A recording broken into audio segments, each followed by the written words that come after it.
Welcome back to the EuroLeague Fantasy Challenge Podcast. This week is a big week. There's a lot of games, there's a lot to talk about, and there's a lot of travel. So my co-host, Javier Gancedo, is not here. He has a special message for us. He's traveling somewhere. Javi, tell them where you are. Hey guys, hello EuroLeague Fantasy Challenge users. Sorry I couldn't make it to the podcast this week. I'm in Madrid. I'm about to interview Frankie Sachs as the MVP of November. But I hope that I can be back next week. It should be fun, and I hope that at least one of my centers plays and scores some points. Arale, Frankie, good luck, and make better trades than I did last week, all right? So, Javi can't be here, but I have our first guest of the season, our first two-time guest of the season, Arale Weisberg. And I've come all the way to his hometown of Modi'in. Yeah, it was a 5-minute drive. Yeah. So this week there's a lot going on. It's a double week. There's 6 teams that are playing 2 games at home, 6 teams that are playing 2 games on the road. There's a lot to analyze. But on top of that, injuries everywhere. Yeah, it's that time of the year. We are getting in December, and usually that's the time where, there's fatigue and some teams, some players are overloaded and they get injured. And that's our time to pick the right backups. So it's very, very challenging and very interesting. So it's a short week. People have to put their rosters in by Tuesday evening. So even though not all the injuries are confirmed, there's a lot of guys that we've heard may not be playing yet. Maybe by the time this is out, you may know for sure. Let's talk about some of the big names and what we can do or how we can take advantage of those situations. Yeah. First of all, I think Anadolu Efes situation is... I feel sorry for Coach Demjan because he has almost no tools now with Clyburn out, Zizic, Willis, and Elijah Bryant. As far as I know, all of them are still out this week. So I would put my money on 2 players that have to play more than 30 minutes. One is Shane Larkin in the guard position, and the other is Tyreek Jones, the center. We didn't see any big games of Jones yet. Even though he was very good for Coach Jan last year in the Euro Cup, I think he has to step up. And if you have to take a cheap player, in the area of 4 something credits, they have 2 very interesting names who will have to play. One is Osmani and the other is Ilmaz. Mm-hmm. So I think some bargains are set to be there. There's a few teams that we'll see that have that. There's some big names who'll have to pick up the slack, and other cheaper players, let's call them, that we're not as familiar with but might make the big difference. I think that's also the case with Zalgiris this week. Yeah, it's always the case with Zalgiris, even if they are with a full roster, and they have a very tricky game in Berlin. Alba also with many injuries. They weren't a top team even before that, and now the situation is even more difficult. We saw Lanovas exploding in the last game. And Keenan Evans, I think, is a little bit underperformed in the last game or 2. I think it's his time to bounce back. He is, for now, my captain this week. Okay. and the one player who I'm looking at there who's cheap for credit, so I think we may step in for the injuries, because Brady Manick is already out for a month. Today we learned that Buktovicius is out for 2 to 3 months. So there's room in the forward rotation, and I think that it's the power forward there. Lavrinovičius, I didn't want to get the name wrong. He is as we're recording this, he'd already played 10 minutes in the first half of their domestic league game. I think that he's going to have to carry some weight. And the beauty, as I always say, get those guys that are playing on Thursday, or in this case on Tuesday. On T1, yeah. And you can always dump them for somebody better on the second half of the round, and I think this is a perfect example of that. So you are counting on Lavrinovicius to become Lavrinovic, in other words. That's the dream. That's the dream. If we're living the dream, that's the dream. Another situation we have is with Milan.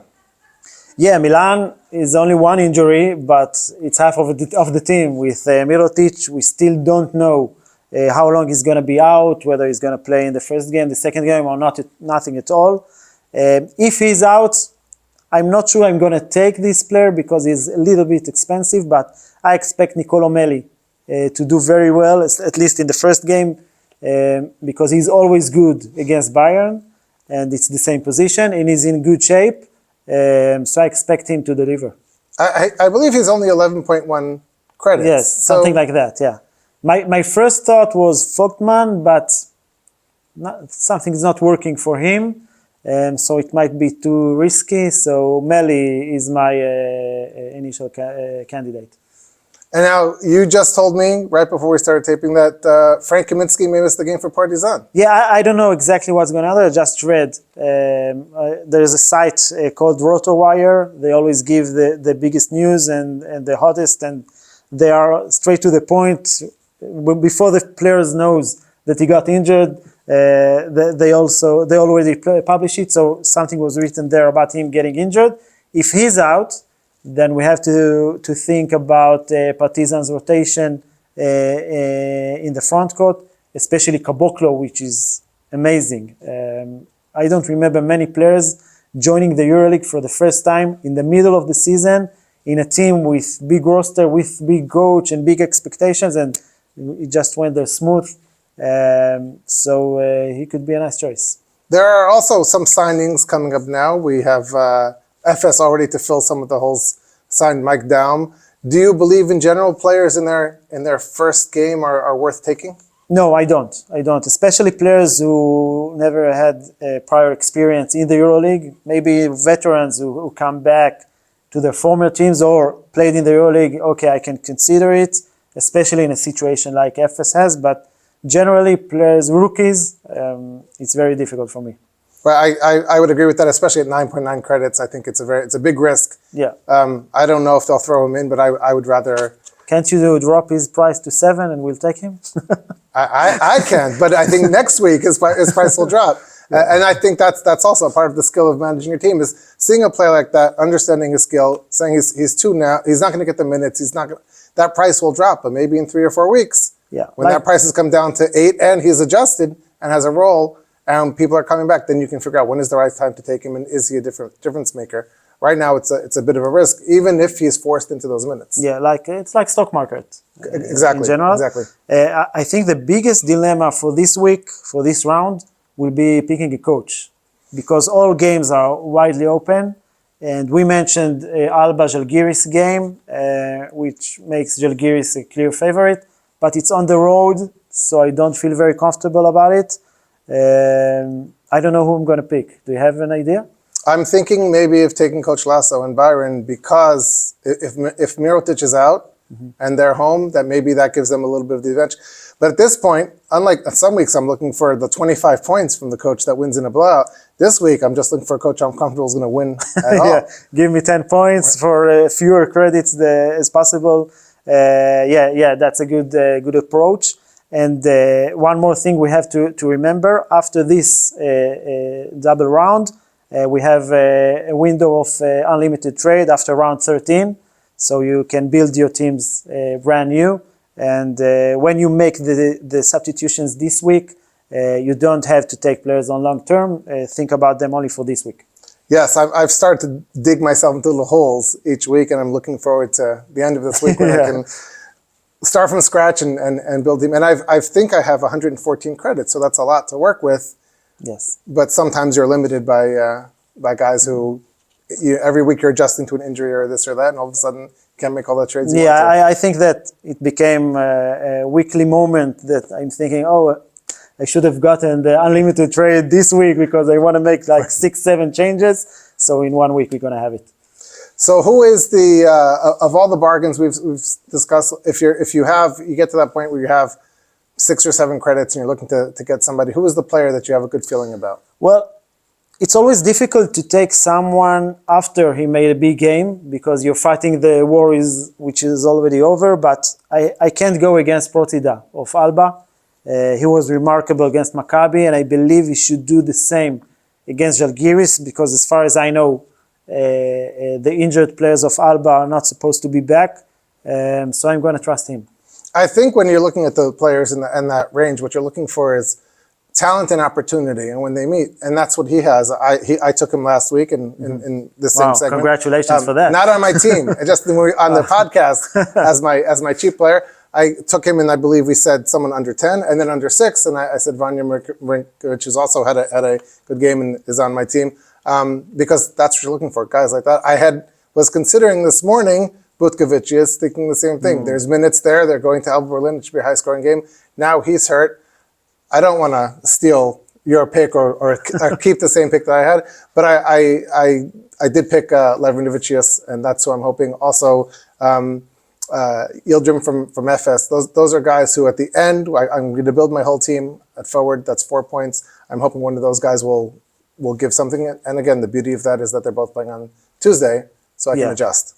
Yeah, because that way you can put them in the starting 6, and if they're not good, you can drop them to the bench. If they play on turn 2, you're stuck with them, whether they play good or bad. Who is the superstar that you feel you have to have this week? I have to go with Larkin because Efes is so limited and he's in great shape. We have to say that. And he's going to face his old coach, Ergin Ataman, so he will be motivated. And the next game is against Alba, which is supposed to be also a high-scoring game. So my choice is Shane. So I have, you can see, I have my notes. I've already have him on my team. That's his name. But I also have Keenan Evans, who we discussed, and I think that he's also in that category. I expect a big week from him. He's a little bit cheaper, but still outstanding player.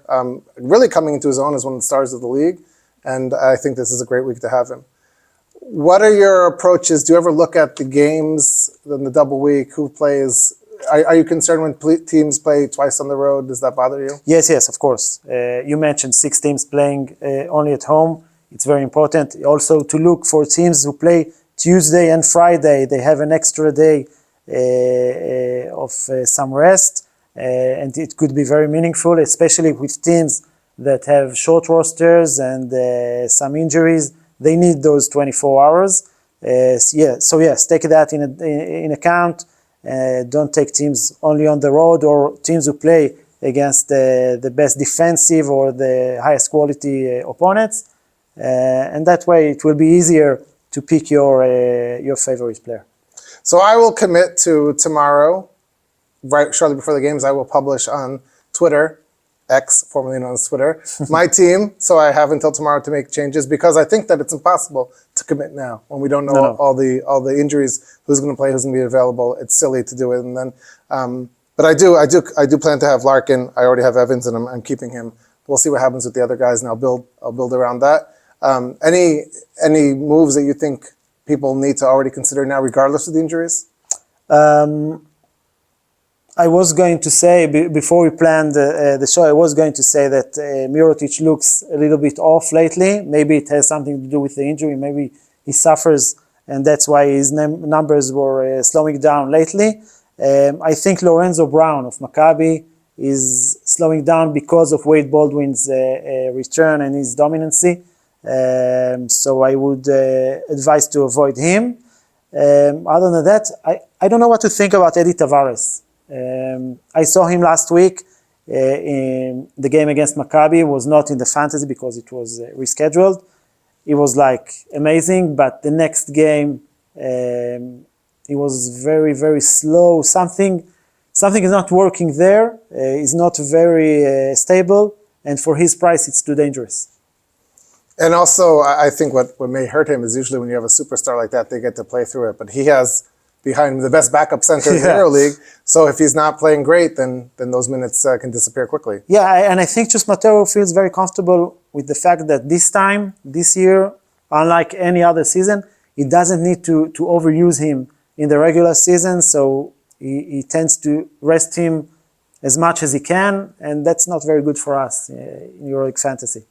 So I'll ask you 2 more questions here before we wrap up. One is, you're an expert on Maccabi. Wade Baldwin has been playing great.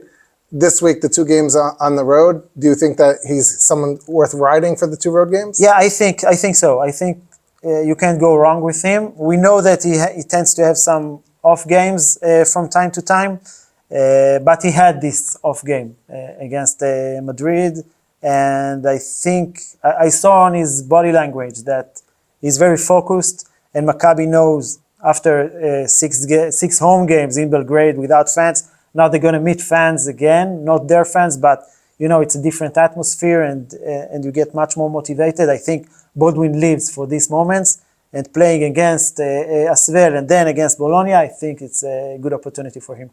And we've also spoken much about Larkin, but what we didn't speak about is he's now playing against his former coach, Ataman. How do you think that affects that? Will Ataman come with something that may be tricky to stop him? Will Larkin have some sort of motivation to prove himself? I think it's more up to Larkin because Panathinaikos in general and the Ataman specifically is not very defensive oriented. They will let you score 90 points as long as they score 92. So I think it will be Larkin's decision whether he's going to score 30 or not. And with Clyburn out and all those guys, he really doesn't have a choice. There's enough shots for him to do. Yeah, he can do whatever he wants. All right. Well, he's on my team, and my real dilemma is for captain Evans or Larkin. Yeah, mine too. I have Mike James, not Evans, but I think I go with Shane. I will decide on Tuesday, but I will make it public. So I just hope he remains healthy until Tuesday. That's right. Let's not lose any more players. With everything going in FS, we don't know. Thank you for joining us. We'll be back next week, hopefully with Javi back with us. And good luck. I hope that you make all the right choices this week, and we will see you soon. Bye-bye.